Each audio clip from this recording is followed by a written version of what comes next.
IGP confirms CID director not suspended.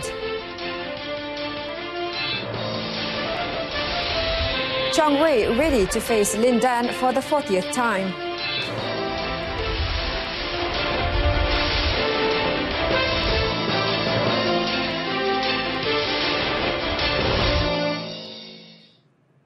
Good afternoon, you're watching News on 2. I'm Zalia Khairin Ismail. Inspector General of Police Tan Sri Muhammad Fuzi Harun has denied that Datuk Sri Wan Ahmad Najmuddin Muhammad was forced to take a leave of absence. This follows the controversy over funds discovered in an Australian bank account belonging to the Bukit Aman CID director. The IGP said the investigation conducted in 2016 cleared Datuk Sri Wan Ahmad of any wrongdoing. According to Tan Sri Fuzi, his promotion to becoming a Commissioner of Police then was even delayed pending the investigation. Siasatan ini bukan buat baru ini, telah dibuat pada tahun 2016 dan pihak JIP pun telah memperincikan siasatan pada ketika itu dan dia pun dah dikenakan hukuman juga pasal pada ketika itu patutnya dia dikonfirmkan pangkat CP dia tapi telah ditangguhkan sehingga kita dapat hukam yang dia tidak dia dapati tidak terlibat dengan perkara yang menyalahi peraturan. Tan Sri Fuzi told a press conference after presenting ranks to 21 senior officers in Bukit Aman yesterday. The IGP said that he even contacted Australian authorities and their investigation was also completed in 2016. A housewife Datin has been bound over for 5 years on a good behaviour bond of 20,000 ringgit by the Petaling Jaya Sessions Court for causing grievous injuries to her maid 2 years ago. 44-year-old Datin Rosita Muhammad Ali was sentenced by the court after she changed her plea and pleaded guilty to causing grievous injuries to 19-year-old Suyanti Sutrinso after a video of the incident went viral on social media.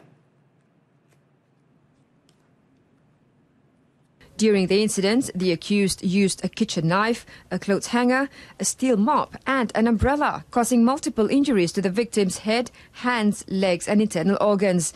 The incident took place at Jalan PJU 7/30 Mutiara Damansara on June 21st, 2016, between 7 a.m. and 12 noon. She was charged under Section 326 of the Penal Code for voluntarily causing grievous hurt to Suyanti. The section provides for a maximum 20-year prison term and a fine. Deputy Public Prosecutor V. Sulushini asked the court to mete out a deterrent sentence as the case had garnered international media coverage after the video went viral on social media. The woman whose baby died as a result of being left in the car for 4 hours will face legal action. If found guilty, the woman will be fined 50,000 ringgit or face a maximum 20-year jail term. According to Women, Family and Community Development Minister Datuk Sri Rohani Abdul Karim, the legal action will serve as a stern warning to parents that they will have to bear the consequences for their negligence. Yes, dengan ada proper akta, then there is orang kata bila ada undang-undang, then sesiapa victim ni you feel ada pelindungan, ada yang tapi penting bagi saya cakap dalam ucapan saya, langkah pertama, you must be brave enough to report. Kalau tak ada report, then we cannot do anything. On Tuesday, 2-year-old Nur Aufa Humaisha Muhammad Ali Ridwan died of a heat stroke after she was left in the car by her mother for 4 hours. Fireman Abu Zarin Hussein, who was well known for his sleek snake-catching abilities, died at the Sultan Ahmad Shah Hospital, Temerloh, Pahang early this morning. The 33-year-old who was attached to the Temerloh Fire and Rescue Department station breathed his last at 12:54 a.m. Fire and Rescue Department Director Dato' Abdul Wahab Mat Yassin said Abu Zarin's remains had been brought to Kampung Permatang Gading, Bukit Abal, Pasir Putih, Kelantan to be buried after Friday prayers. Abu Zarin was admitted into the hospital's intensive care unit after being bitten by a cobra during an operation in Bentong. He had initially shown improvement when he regained consciousness on Tuesday afternoon. Abu Zarin was head of the Pahang Fire and Rescue Department's King Cobra Squad, which was established at the end of 2015 to train firemen to catch the venomous reptiles as well as give talks to the people. Abu Zarin had been bitten by snakes numerous times. In 2005, he had been in a coma for 2 days after being bitten by a cobra. And still ahead, PAC wants arrears limit increased for travel ban on taxpayers. You're watching News on 2.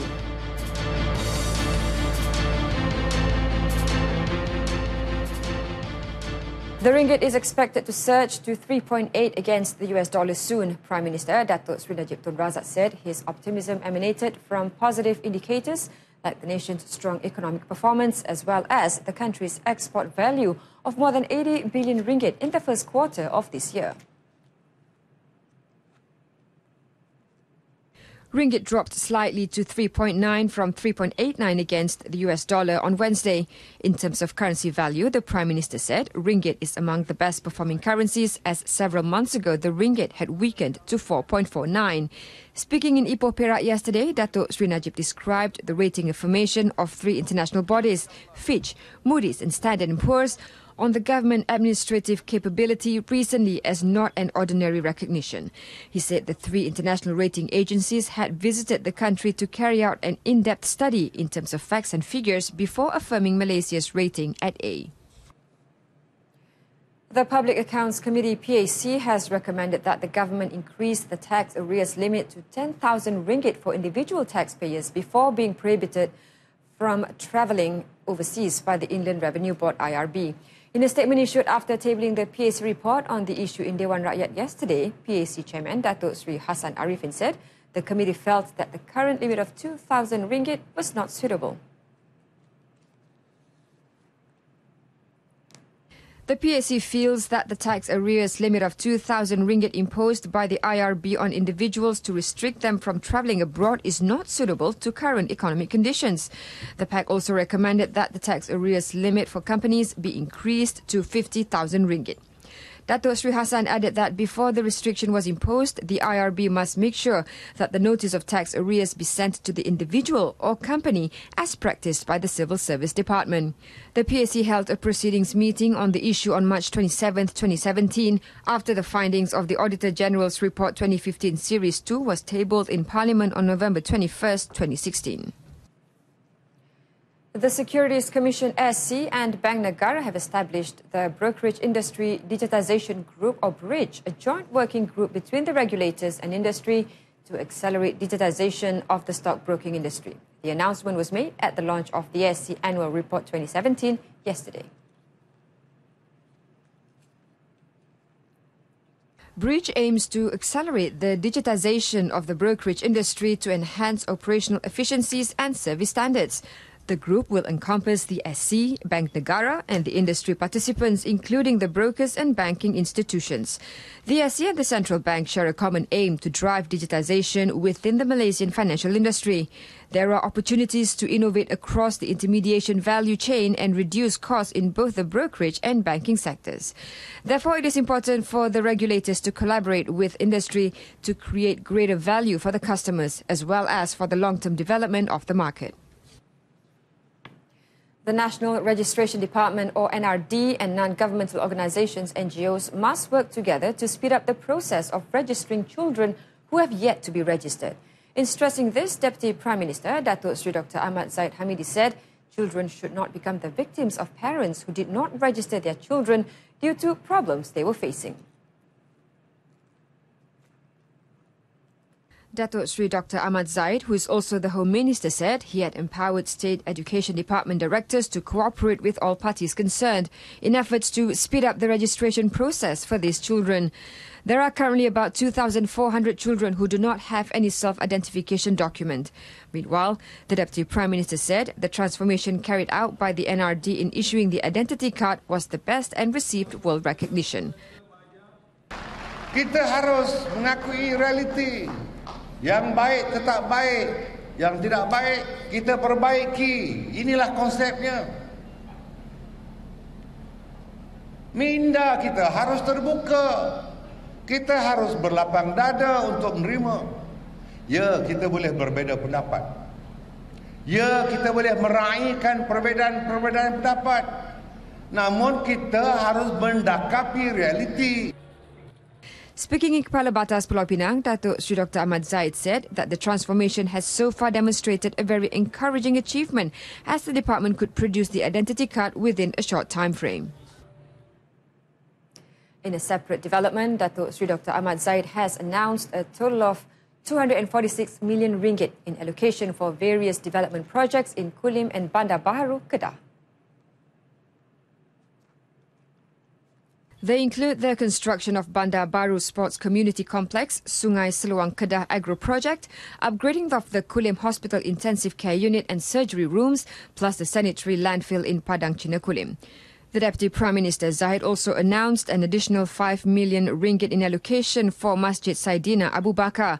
According to Datuk Sri Dr. Ahmad Zaid, the allocation was approved as his position as the Deputy Prime Minister came with huge responsibilities to help the people. Low-income earners will now have the opportunity to own homes worth 300,000 ringgit and below through a scheme introduced by Syarikat Perumahan Negara Berhad SPNB. According to Second Finance Minister Datuk Sri Johari Abdul Ghani, the SPNB initiative, in collaboration with Syarikat Jaminan Kredit Perumahan or SJKP, aims to simplify the process of home ownership. Through the initiative, the targeted group will enjoy benefits such as centralised mortgage loan applications, 1-month deposit payment and reducing the rate of home loans rejections from banks. Tapi yang ini is different. Yang ini kita buat rumah affordable untuk golongan-golongan yang ada pendapatan, yang quite reasonable dengan pendapatan, tetapi dia tidak ada cukup bukti untuk memastikan bahawa bank boleh bagi pinjam. We come in and help. To date, there are 1,294 units of SPNB homes available for sale, whereas a further 1,204 units are due to be launched in the second quarter of this year. This brings the total of 6,000 units to be built in 2018. To the men's singles quarterfinals to set up a mouth-watering clash against Lin Dan of China in the All England. The defending champion toiled for 64 minutes to beat a determined Lee Dong-kyun of South Korea 21-6, 13-21, 21-18 in the second round at Arena Birmingham on Thursday. The opening game was a breeze for the 35-year-old Chong Wei when he raced to a 21-6 win, but he could not handle a transformed Dong-kyun in the second game. The ruthless 27-year-old stepped on the gas and rained smashes to force Chong Wei into a decider. The rubber game seemed to be going Chong Wei's way when the second seed took a commanding 16-12 lead, but the Korean crept back into the game to level at 17-all before the 4-time All-England champion showed who was the master on the court by snatching the win. Chong Wei will face his nemesis Lin Dan for the 40th time later today in what could be the match of the day. Yeah, I think bukan rakyat Malaysia, saya rasa satu dunia mau tengok kita main matches, and also tomorrow can enjoy the matches and this year and 2-0 in All England. Chong Wei has won the prestigious tournament 4 times, namely in 2010, 2011, 2014 and 2017, while Lin Dan has won it 5 times in 2004, 2006, 2007, 2012 and 2016. Meanwhile, Malaysia's 17-year-old Goh Jin Wei bowed out of the All England with a 22-24, 18-21 loss to Aya Ohori of Japan in the women's singles second round, but she can walk tall for putting up a fighting display. Saya rasa kalau first set saya menang, kan lebih confident lah pada set kedua. Hari ini macam agak kuat sikit lah, mungkin ada itu. Saya nak sangat tepi dan mungkin out sikit. It was also the end of road for Teo Ee Yi, Ong Yu Sin when they went down fighting 17-21, 20-22, 13-21 to top seeds Gideon Marcus Fernaldi and Kevin Sanjaya Sukamuljo of Indonesia in a thrilling men's doubles second round. And despite putting up a gallant fight, national mixed doubles Chan Peng Soon and Goh Liu Ying still fell short in their bid to do well at the All England after they crashed out in the second round on Thursday. Peng Soon and Liu Ying's defeat also ends Malaysia's interest in the mixed doubles event.